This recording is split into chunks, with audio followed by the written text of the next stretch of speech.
Genesis 20. Abraham and Sarah at Gerar. From there Abraham journeyed toward the territory of the Negev, and dwelt between Kadesh and Shur, and he sojourned in Gerar. And Abraham said of Sarah his wife, "She is my sister." And Abimelech king of Gerar sent and took Sarah. But God came to Abimelech in a dream by night, and said to him, "Behold, you are a dead man, because of the woman whom you have taken, for she is a man's wife." Now Abimelech had not approached her, so he said, "Lord, wilt thou slay an innocent people? Did he not himself say to me, She is my sister? And she herself said, He is my brother. In the integrity of my heart and the innocence of my hands I have done this." Then God said to him in the dream, "Yes, I know that you have done this in the integrity of your heart, and it was I who kept you from sinning against me, therefore I did not let you touch her. Now then restore the man's wife, for he is a prophet, and he will pray for you, and you shall live. But if you do not restore her, know that you shall surely die, you, and all that are yours."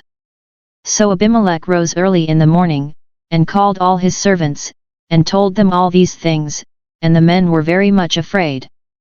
Then Abimelech called Abraham, and said to him, "What have you done to us? And how have I sinned against you, that you have brought on me and my kingdom a great sin? You have done to me things that ought not to be done."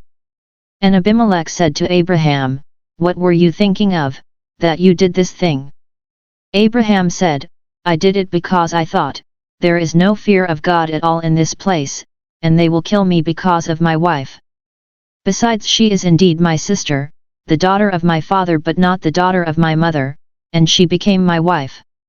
And when God caused me to wander from my father's house, I said to her, This is the kindness you must do me, at every place to which we come, say of me, He is my brother." Then Abimelech took sheep and oxen, and male and female slaves, and gave them to Abraham, and restored Sarah his wife to him. And Abimelech said, "Behold, my land is before you, dwell where it pleases you." To Sarah he said, "Behold, I have given your brother 1,000 pieces of silver, it is your vindication in the eyes of all who are with you, and before every one you are righted." Then Abraham prayed to God, and God healed Abimelech, and also healed his wife and female slaves so that they bore children. For the Lord had closed all the wombs of the house of Abimelech because of Sarah, Abraham's wife. Genesis 21. The birth of Isaac. The Lord visited Sarah as he had said, and the Lord did to Sarah as he had promised. And Sarah conceived, and bore Abraham a son in his old age at the time of which God had spoken to him. Abraham called the name of his son who was born to him, whom Sarah bore him, Isaac. And Abraham circumcised his son Isaac when he was 8 days old, as God had commanded him. Abraham was 100 years old when his son Isaac was born to him.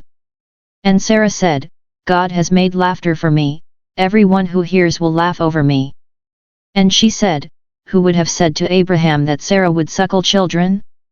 Yet I have borne him a son in his old age." Hagar and Ishmael sent away. And the child grew, and was weaned, and Abraham made a great feast on the day that Isaac was weaned. But Sarah saw the son of Hagar the Egyptian, whom she had borne to Abraham, playing with her son Isaac. So she said to Abraham, "Cast out this slave woman with her son, for the son of this slave woman shall not be heir with my son Isaac." And the thing was very displeasing to Abraham on account of his son. But God said to Abraham, "Be not displeased because of the lad and because of your slave woman, whatever Sarah says to you, do as she tells you, for through Isaac shall your descendants be named. And I will make a nation of the son of the slave woman also, because he is your offspring." So Abraham rose early in the morning, and took bread and a skin of water, and gave it to Hagar, putting it on her shoulder, along with the child, and sent her away. And she departed, and wandered in the wilderness of Beersheba. When the water in the skin was gone, she cast the child under one of the bushes. Then she went, and sat down over against him a good way off, about the distance of a bowshot, for she said, "Let me not look upon the death of the child." And as she sat over against him, the child lifted up his voice and wept. And God heard the voice of the lad, and the angel of God called to Hagar from heaven, and said to her, "What troubles you, Hagar? Fear not, for God has heard the voice of the lad where he is. Arise, lift up the lad, and hold him fast with your hand, for I will make him a great nation." Then God opened her eyes, and she saw a well of water, and she went, and filled the skin with water, and gave the lad a drink. And God was with the lad, and he grew up, he lived in the wilderness, and became an expert with the bow. He lived in the wilderness of Paran, and his mother took a wife for him from the land of Egypt. Abraham and Abimelech make a covenant. At that time Abimelech and Phicol the commander of his army said to Abraham, "God is with you in all that you do, now therefore swear to me here by God that you will not deal falsely with me or with my offspring or with my posterity, but as I have dealt loyally with you, you will deal with me and with the land where you have sojourned." And Abraham said, "I will swear." When Abraham complained to Abimelech about a well of water which Abimelech's servants had seized, Abimelech said, "I do not know who has done this thing, you did not tell me, and I have not heard of it until today."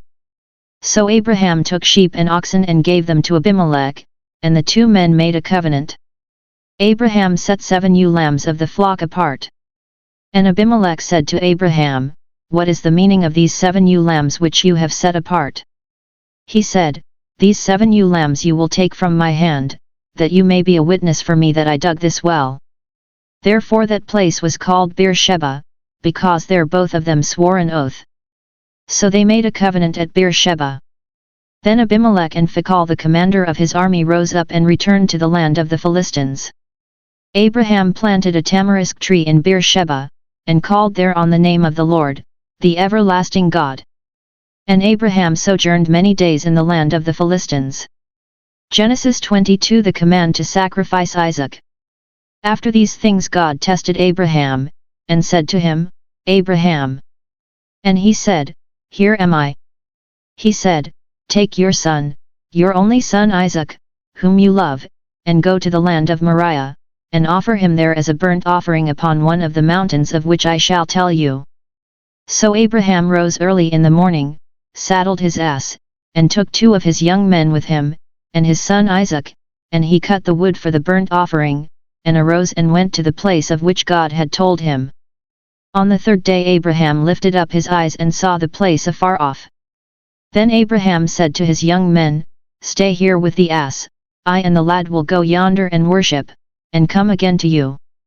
And Abraham took the wood of the burnt offering, and laid it on Isaac his son, and he took in his hand the fire and the knife. So they went both of them together. And Isaac said to his father Abraham, "My father." And he said, "Here am I, my son." He said, "Behold, the fire and the wood, but where is the lamb for a burnt offering?" Abraham said, "God will provide himself the lamb for a burnt offering, my son." So they went both of them together. When they came to the place of which God had told him, Abraham built an altar there, and laid the wood in order, and bound Isaac his son, and laid him on the altar, upon the wood. Then Abraham put forth his hand, and took the knife to slay his son. But the angel of the Lord called to him from heaven, and said, "Abraham, Abraham." And he said, "Here am I." He said, "Do not lay your hand on the lad or do anything to him, for now I know that you fear God, seeing you have not withheld your son, your only son, from me." And Abraham lifted up his eyes and looked, and behold, behind him was a ram, caught in a thicket by his horns, and Abraham went and took the ram, and offered it up as a burnt offering instead of his son. So Abraham called the name of that place "The Lord will provide," as it is said to this day, "On the mount of the Lord it shall be provided." And the angel of the Lord called to Abraham a second time from heaven, and said, "By myself I have sworn, says the Lord, because you have done this, and have not withheld your son, your only son, I will indeed bless you, and I will multiply your descendants as the stars of heaven and as the sand which is on the seashore. And your descendants shall possess the gate of their enemies, and by your descendants shall all the nations of the earth bless themselves, because you have obeyed my voice." So Abraham returned to his young men, and they arose and went together to Beersheba, and Abraham dwelt at Beersheba. The children of Nahor.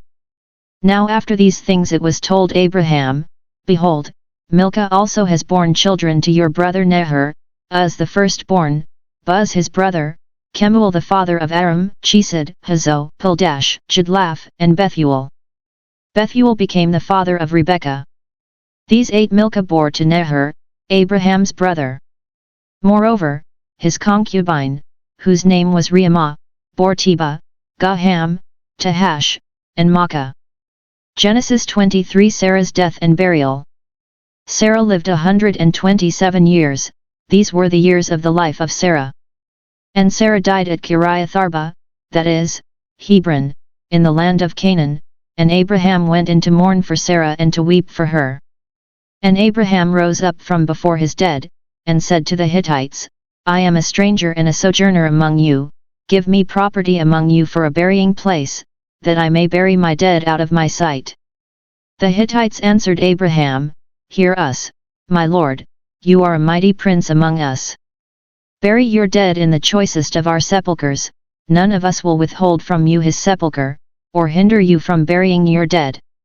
Abraham rose and bowed to the Hittites, the people of the land. And he said to them, If you are willing that I should bury my dead out of my sight, hear me, and entreat for me Ephron the son of Zohar, that he may give me the cave of Machpelah, which he owns, it is at the end of his field. For the full price let him give it to me in your presence as a possession for a burying place.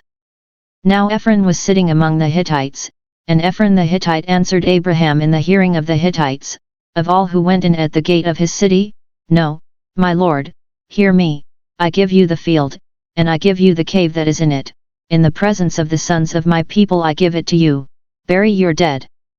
Then Abraham bowed down before the people of the land.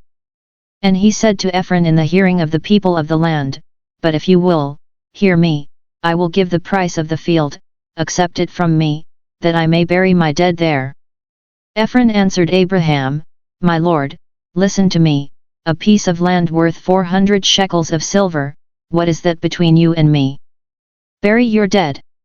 Abraham agreed with Ephron, and Abraham weighed out for Ephron the silver which he had named in the hearing of the Hittites, 400 shekels of silver, according to the weights current among the merchants. So the field of Ephron in Machpelah, which was to the east of Mamre, the field with the cave which was in it and all the trees that were in the field, throughout its whole area, was made over to Abraham as a possession in the presence of the Hittites, before all who went in at the gate of his city. After this, Abraham buried Sarah his wife in the cave of the field of Machpelah east of Mamre, that is, Hebron, in the land of Canaan. The field and the cave that is in it were made over to Abraham as a possession for a burying place by the Hittites.